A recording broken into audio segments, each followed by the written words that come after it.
నమస్తే. అసలు మన గురించి మనం ఆలోచిస్తున్నామా? మన ఇంటి గురించి మనం ఆలోచించుకుంటున్నామా? సమాజం గురించి ఎవరు ఆలోచించాలి? ఈ ప్రజల గురించి ఎవరు ఆలోచించాలి? ప్రజల వలన, ప్రజల కొరకు, ప్రజల చేత ఎన్నుకోబడినటువంటి ఈ ప్రభుత్వాలు మనకి ఏం చేస్తున్నాయి? ఏ ప్రభుత్వం వచ్చినా మన స్థితిగతులు మారటం లేదు. రోజు రోజుకి దిగజారిపోతున్నాయి.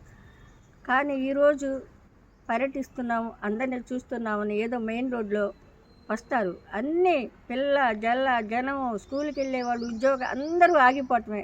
వాళ్ళ టైం అంతా వేస్ట్ అయిపోతుంది ఎండాకాలంలో. ఎవరి పనులు వాళ్ళకి ఆగిపోయి వ్యాపారాలు కూడా ఆగిపోతున్నాయి.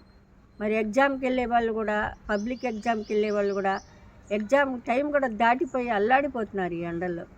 ఎందుకు ఇలా చేయాలి? పర్యటించిన వాళ్ళు అసలు ప్రజలకి ఏం జరుగుతుంది, ఏం తింటున్నారు, ఎలా బ్రతుకుతున్నారు, ఎలాగుంటున్నారు అని ఆలోచించాలి. అదేమీ లేదు. చూశారా, వెళ్ళిపోయారా. ఇంకా వాళ్ళు వచ్చిన కాడికి జనాలు ఇబ్బందులు పట్టడం తప్పించి ఏమీ లేదు. దయచేసి ప్రజలకి ఏదన్నా సేవ చేయండి, అంతేగాని ఇబ్బంది పెట్టద్దని కోరుకుంటున్నాను. జై హింద్.